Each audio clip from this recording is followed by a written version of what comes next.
Hello, everyone, and welcome to the Diplomacy Timing Window, where the rules are discussed and our opinions don't matter.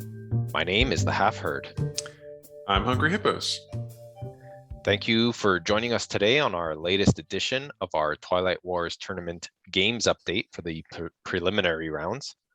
The games are moving along quite well. However, we will be reaching out to players to try to organize some short live sessions in order for us to ensure we are on track to meet our end of the month game end goals. So stay tuned for those messages, and let's keep the good momentum going. Yes, the tournament, and I said it right the first time, must go on. So without further ado, let's jump right into game number one. Let's see what kind of updates we have. So here we are, looking good. I guess a little bit of an overview. We have the L1 leading the pack here with one public, one secret, and a support for the throne. With 2 points, we have Hakan with one public, one support, Necro with one public, one secret, and then Yisrael and Sol with 1 point each. A public objective for Yisrael. And it's an interesting looking map for Sol. Yes, lots of we'll call it musical chairs with this one. So there's two sides of the map I want to focus on. One is the left side of the galaxy. You'll see the red and purple mix up. So lots of fighting. Yeah, lots of fighting going on between L1 and Necro over the Tecuran, Lodor, and New Albion systems.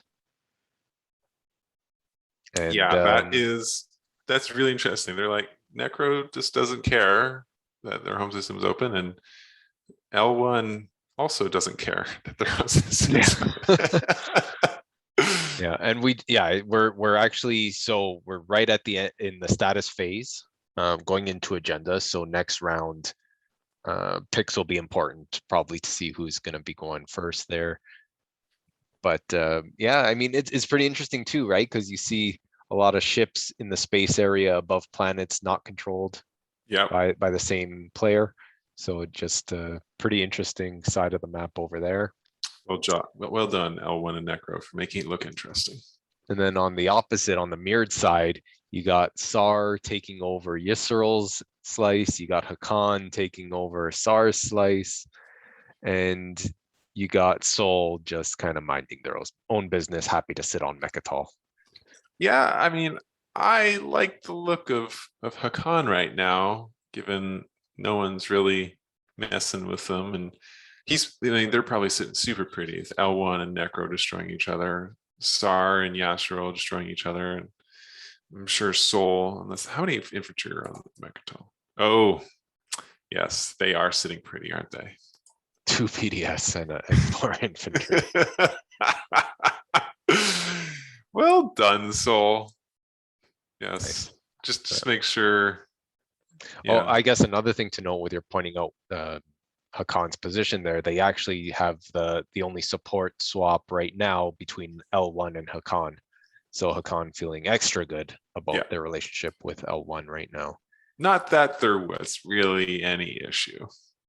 No, like you said, they're pretty engaged with Necro, but definitely looking strong with their map position. Yes, the scoring potentials are going to look fun. Okay, let's move to game number 2. Here we are. Game number 2 is in round 3 action phase. And the scores right now, we have Barony in the lead, 2 public and a support for the throne. There's Necro, Sol, and Nalu at 2 points each, with Nalu scoring a public and a secret, Sol with 2 public objectives, and Necro with a public and the Custodians, taking Mechatol last time. Gosar at 1 point with 1 public, and Jolnar at 1 point with a support for the throne. This game, pretty interesting. Lots of military support traded to Nalu from the Sol player. If you'll remember this game, if you look at the Kornik Resculon system, which is right beside, just on top of the Nalu home system. If you remember from our last episode, there was a PDS and an infantry of 2 different colors on these 2 planets. This game, yes. Yes. So, a lot of military support's given to Nalu. Nalu then makes a play at Kornik Resculon and is able to wrestle it back even with the PDS. And actually, they were able to do it with the disable action card, I believe it was. Which kind of negated the PDS, which probably helped them quite a bit there. And those military supports have come in quite handy with the population on Kornik and Resculon. Indeed. The agenda phase of this game was pretty interesting this last round. The first one was public execution, which is always great. Cannot vote on the rest. You have to give up speaker if you have it. The speaker was the ghosts, I believe, and Necro voted that ghosts would get picked. But I had the pleasure to kind of sit back and watch the Discord chat happening in this one, and quite a bit of wheeling and dealing. Ghosts found themselves in in their opinion, unlikely position where actually they were able to determine the outcome of the vote. Wow. So, they were obviously happy with that. In the end, Sol was elected. The speaker is not going to. Yeah. Okay. Cool.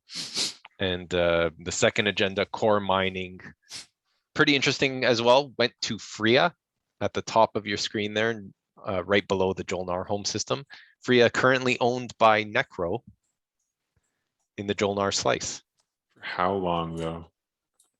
So, well, I mean, if they get one use out of it, I'm sure they'll be happy. And it might encourage them to try to hold that system. We'll see how that goes. Strong amount of PDS too going on.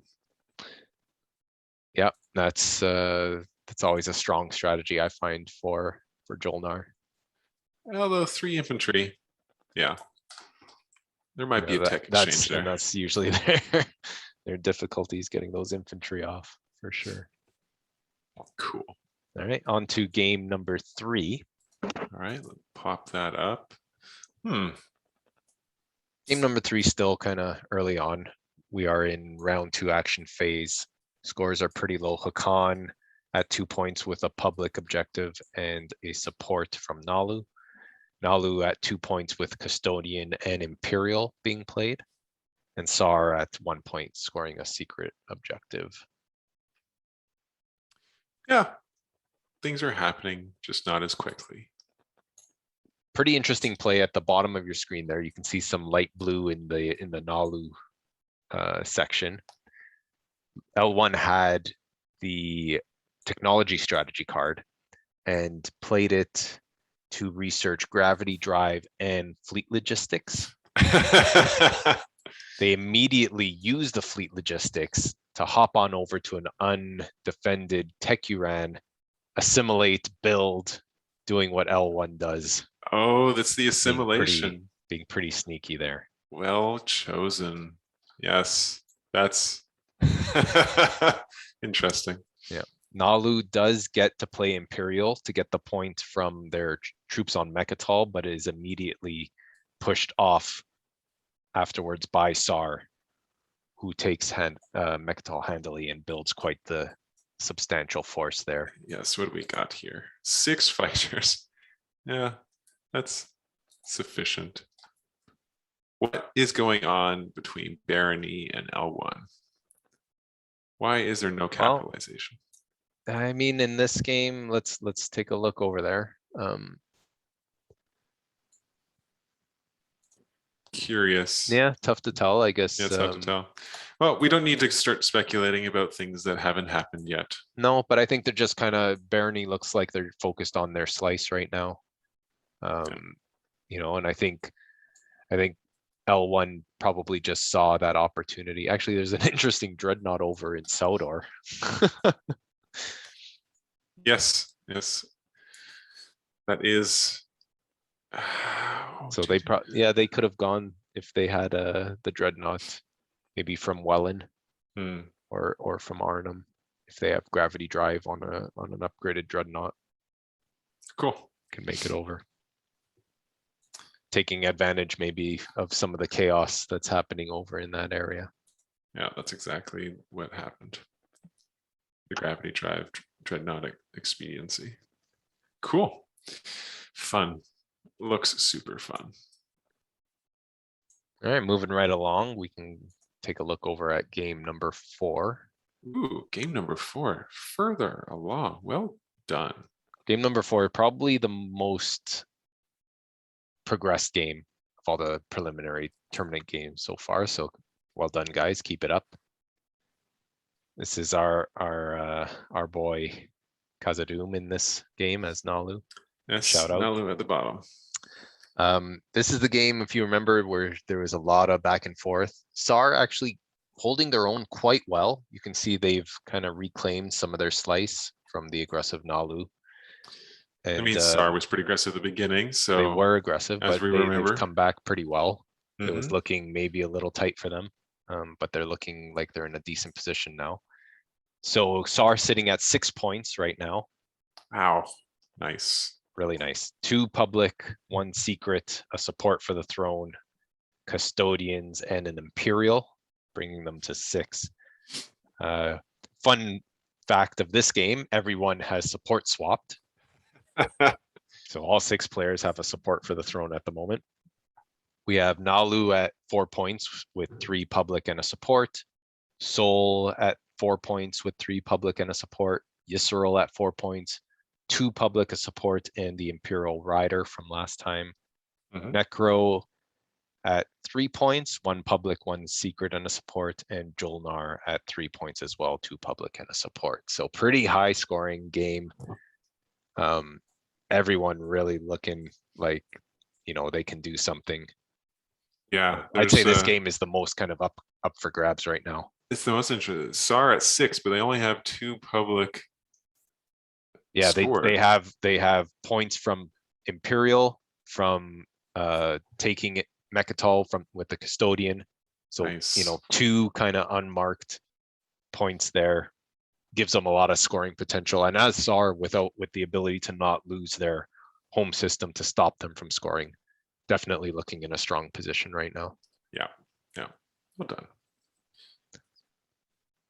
So some highlights from this game, as we kind of mentioned, SAR reclaiming their Arnhem mirror system from the Nalu, reconsolidating their slice, which I think was probably a smart play for them. To do that. Pretty strong system, especially being in the lead where they are, being able to reconsolidate their forces and focus on the late game that's going to be coming up. They need to find some resources, some other planets, so they can get a 6-planet thing, but also the resources. Yeah, they I mean, with their scavenge, resources are not necessarily going to be a difficult ask. Cool. How many infantry on Mechatol right now? I notice it's kind of, there's no ships in the system. 7. Oh, that's yeah, that's probably why. I mean, a soul's gonna take something. You gotta really that you bring what you can to get rid of those infantry. Some X89, anybody? Yeah, maybe Jolnar could get there. How far is Jolnar into the tech tree? Oh, far enough. And this game also has some fun shenanigans between Necro and Jolnar. I love those shenanigans. Yeah. So I guess one of the interesting ones is there was a activation on an empty space where Jolnar activates one of the Necro systems. And of course, Necro gets the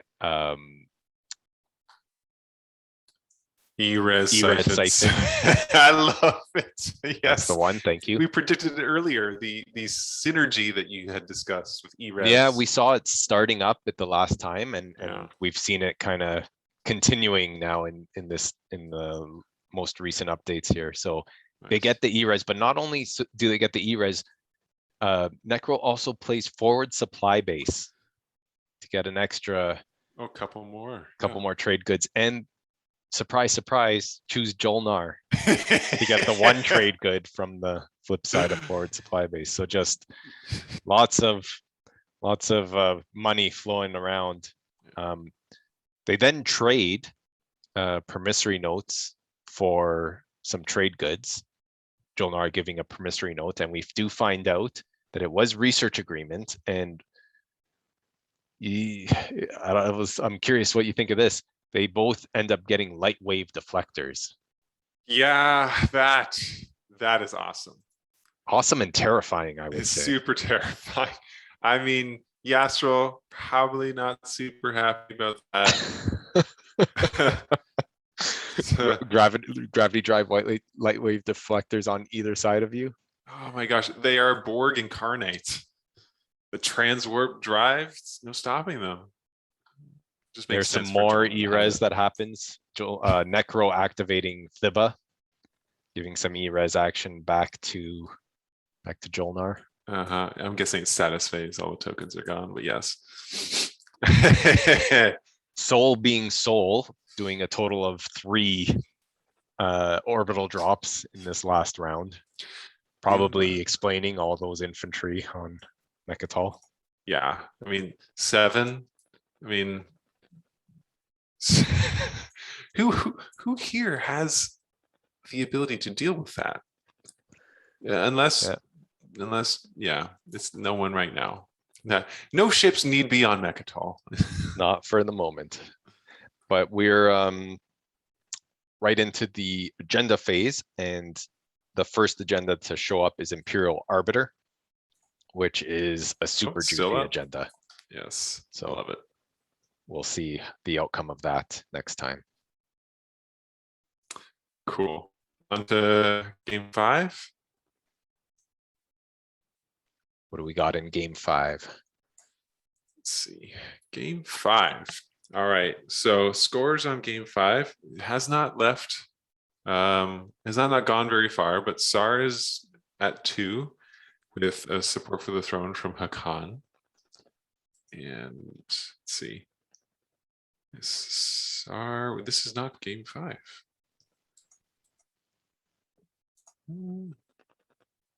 SAR, there it is. That's game 5. Why do I have them in the wrong order? I am sorry. 6. No, I think you were right. You had game 5. Oh, game 5 is Ghost, Soul, and Nalu. All right. My problem at with 1 the point notes. each. All right, let me start that again. All right, game 5. Nothing to report. They just started round 2. Necro has all of the command tokens because they got tech. Ghost has 1 with Secret. Soul has 1, and Nalu has 1. Yes. Get going on this. Game 6. Game 6, here we have Star with 2, and one of them being Hakan's support for the throne. Yisrael with 1, Soul with 1, because the custodian token. And Hakan has 1 because of their support for the throne swap with Sar. We left off with this game, Sar hurting from a reactor meltdown by L1 in the system that is adjacent to the Nalu home system. That's right. Remember that. Yes. Rough play. And then later on, L1 trades a promissory note to Sar. We don't know which one. It could possibly be reconciliation, but it seems that that Nalu here probably owes L1 a little bit of a favor given that reactor meltdown. Yeah, no, it certainly was a bit of relief for the Nalu. All right, on to game 7. We have some progress. Barony has 2, and they traded supports for the throne with Sar. So Barony, Sar. Sar is at 3 with a support for the throne and an Imperial score. Hakan are at 5 with 2 Imperials and a Necro support. And then 2 Imperials. Wow. Yes, and then Nice. Necro has 2 because of a Hakan support. L1 has 3 with a Jolnar support, and Jolnar has their support. So everyone has traded supports in this game, and Jolnar is at 3. So everyone has kind of friends until maybe not later. We can start off by saying that they just started round 3. Going over what happened before in the agenda phase, the second agenda of note was economic equality. And Necro made Galactic Threat 4. And yes, Jolnar and Sar voted all against, meaning Hakan may have lost quite a few trade goods. Mm-hmm. Other things of note include Necro and Hakan were playing off each other in the Kornig system to get gravity drive. So you can see here the Necro token in the Kornig Rexulon system. And then they production biome each other. So that was fun. Nice. Does Necro also have? He does production? have production Nice. biomes. That's awesome. And when Tech was played, the other thing to note was L1 decided that it was time to bring out the assault cannons. Wow. Yes. Pretty early. Did they get that through their? Do they have? I know what you're going to ask, and I do not see it. Oh, they just spent Meharzal. Oh wow! And wow, research team warfare nice to get it. Quite the expense for that tech, but I think it might be worth it if they can get a little bit more plastic on the board. Yeah. Yes, and again, we are only on round 3. Yeah, Sar takes Mechatol Rex. Did support for the throne to Necro, between Necro and Hakan.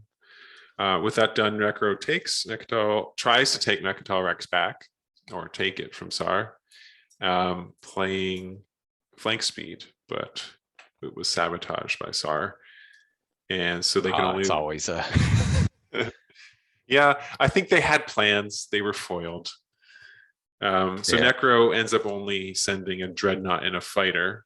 Battle ensues, Sar using sustain and shields holding basically mean Necro come out of that both not being able to get a tech and losing units before they can retreat, with Sar holding Necro strong. Wow. I mean, sorry, Sar holding Mechatol strong. That's just, wow, what a kick in the pants. Yes, that was not the best turn for Necro. I had plans. I'm guessing so these dreadnoughts were supposed to make it over here. I would guess that was part of the plans. Yeah, and that was after them trading the support for the throne to Hakan, thinking that they were safe, everything was safe. Yeah, that's that's tough. I guess that's but sometimes things just don't work out. What are you gonna do? I'm curious. So Hakan obviously looking pretty good with their points in this game.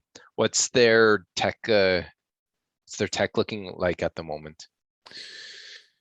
Hakan has Dreadnought 2, Space Dock 2, because I remember from the notes, Space Dock 2 was research agreement from Jolnar. From Jolnar, nice. Yeah, okay. And then they're at 3 green, 2 blue, so they're pretty steady. If the objectives come out that they needs to have a certain amount of tech colors or units, then they're gonna be okay. Yeah, and I think the scariest thing about a late game Hakan is always that potential for quantum data hub.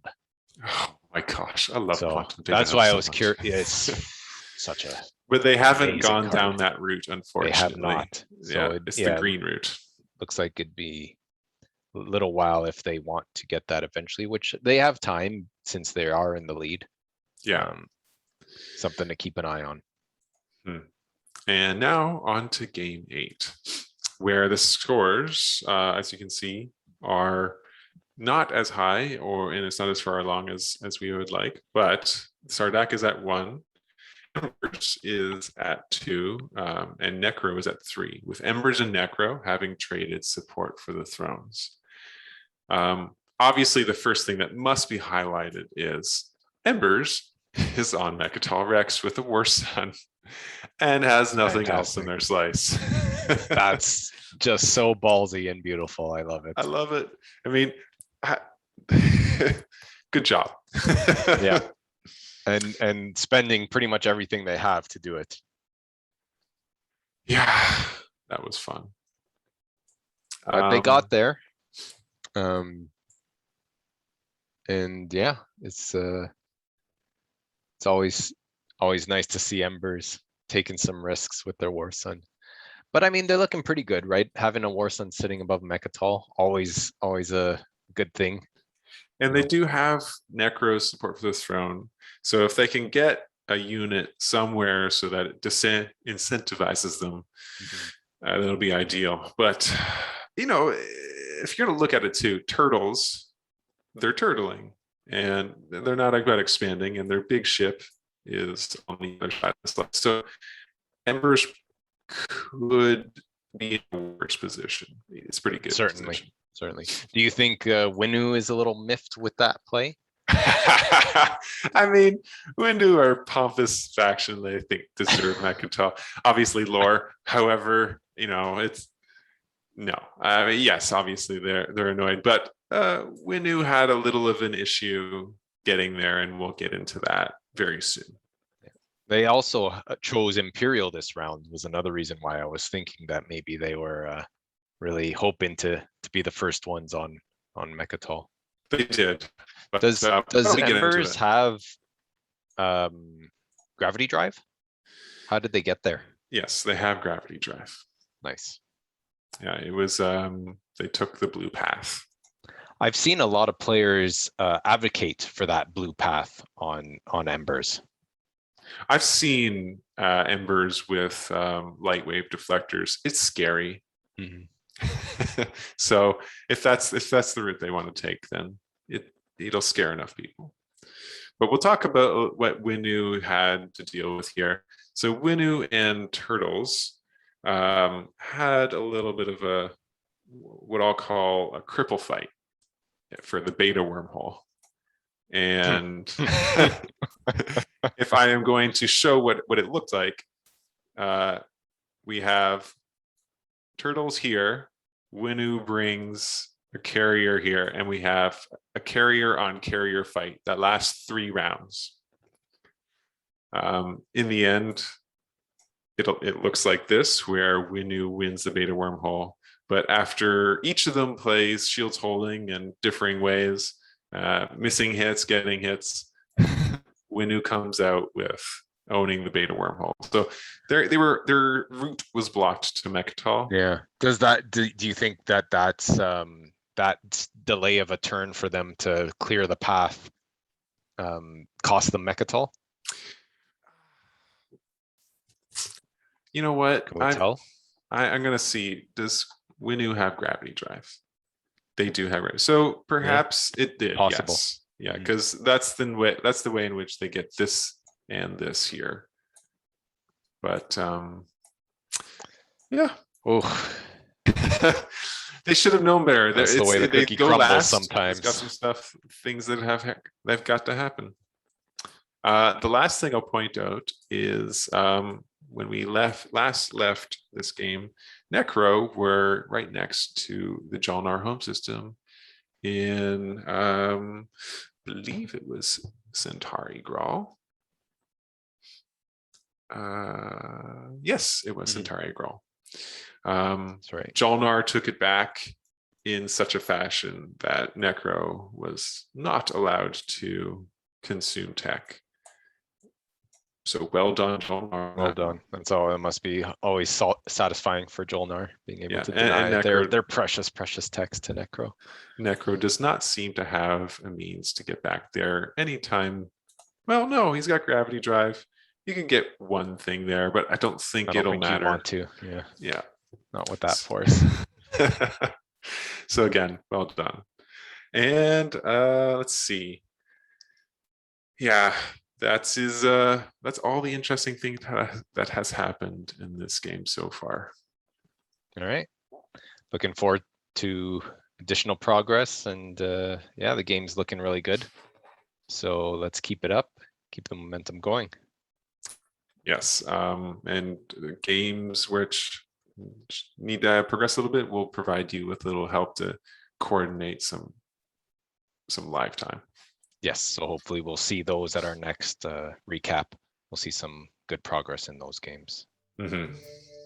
Well, I think we've spent enough time stalling in this timing window, so let's hit the pass button and keep the game moving.